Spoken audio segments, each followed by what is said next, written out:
आज हमें निकालना work done by an ideal gas in an isothermal process. इसके लिए हम मानेंगे कोई आइडियल गैस है जिसमें n मोल्स हैं और इनिशियली जो गैस है उसका प्रेशर है P। तो जो गैस है वो किसी कंटेनर में भरी हुई है, तो जो कंटेनर में गैस है वो कितना वर्क करेगी, ये करेगी dW स्मॉल वर्क में मान लें PdV। ये dW इक्वल टू PdV आया कैसे, हम जानते हैं work equal to force into displacement. इसमें ऊपर एरिया की मल्टीप्लाई करेंगे और एरिया की डिवाइड, तो W equal to F upon A। Force upon area जो है ये है प्रेशर, और एरिया में किसी भी डायमेंशन की मल्टीप्लाई करेंगे तो वो बन जाएगा वॉल्यूम। अब स्मॉल वर्क की हम बात करेंगे तो dW इक्वल टू PdV। इसकी वजह से dW हमने लिखा PdV, ये मान ली हमने इक्वेशन नंबर फर्स्ट। इसे हम देख रहे हैं आइसोथर्मल प्रोसेस के लिए। आइसोथर्मल प्रोसेस में क्या होता है, जो टेम्परेचर है किसी भी गैस का वो कांस्टेंट रहता है और जो वॉल्यूम है वो हम मान रहे हैं इंक्रीज होगा, और V इनिशियल से वॉल्यूम इंक्रीज हो जाएगा V फाइनल तक।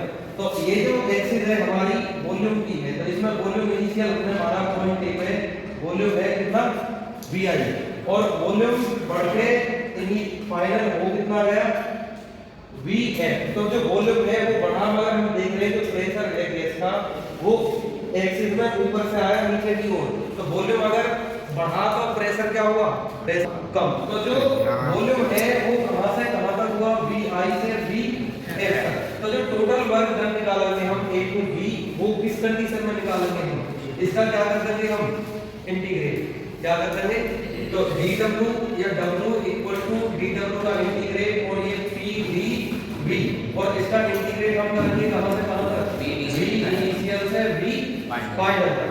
ठीक, अब हम आइडियल गैस इक्वेशन पढ़ के आए थे। आइडियल गैस इक्वेशन क्या होती है, PV equal to ideal gas equation, PV equal to nRT। तो P की वैल्यू यहां से कितनी हो जाएगी, nRT अपॉन V। तो इसे हम इक्वेशन 2 मान लेंगे। P की वैल्यू इक्वेशन नंबर 2 में पुट कर देते हैं, पुटिंग द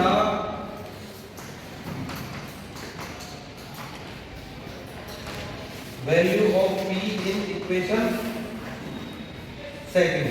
तो यहां से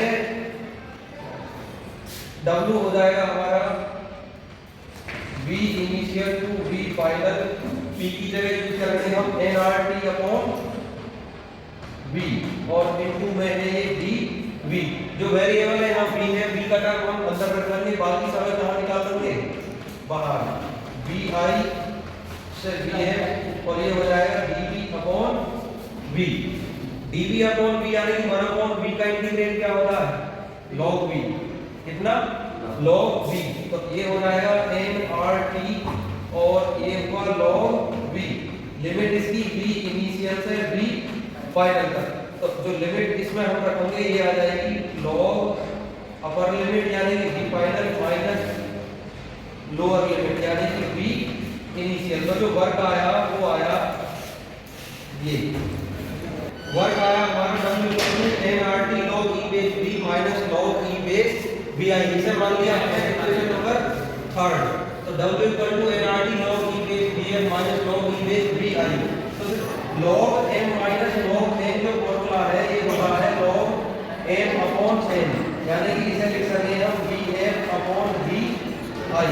W equal to nRT log E base log VF upon VI। अब हम एक लॉ पढ़ा हमने बॉयल्स लॉ, बॉयल्स लॉ क्या कहता है, कोई गैस है उसका प्रेशर उसके वॉल्यूम के इनवर्सली प्रोपोर्शनल होता है, यानी कि P is inversely proportional to V। या एक बात करें तो PD equal to constant. PD equal to constant का मतलब P initial V initial P final और V फाइनल, यानी कि PI VI इक्वल टू क्या होगा, PF और VF। तो बॉयल्स लॉ से हम क्या लिख सकते हैं, बॉयल्स लॉ से हम लिख सकते हैं PI VI। बॉयल्स लॉ से हमने देखा PI VI equal to PF तो यहाँ से P I upon P F equal to हो जाएगा B F upon B I. तो इस इक्वेशन में हम पी यानी B F upon B I की जगह रिप्लेस कर सकते हैं P I upon P F. तो यहाँ से डब्ल्यू इक्वल टू क्या हो जाना चाहिए N R T log E base, ये हो जाएगा P I upon P F. यानी कि कुल मिला के डब्ल्यू इक्वल टू हम बोल सकते हैं N R T log E base B F upon B I equal to N R T log E base P I upon P F. W equal to जो वर्क आया हमारा वो आया N R T log E base B F upon B I. ये जो value है हमारे पास ये है लॉग ई बेस में। तो हमारे पास जो वैल्यू होती है वो log 10 बेस की होती है। तो अगर log e बेस को हमें कन्वर्ट करना है log 10 बेस में तो हमें मल्टीप्लाई करनी पड़ेगी 2.303 की, और ये हो जाएगा 2.303 nRT log 10 base bf upon bi, या सेम ऐसे ही इसे लिख सकते हैं 2.303 nRT log 10 बेस bi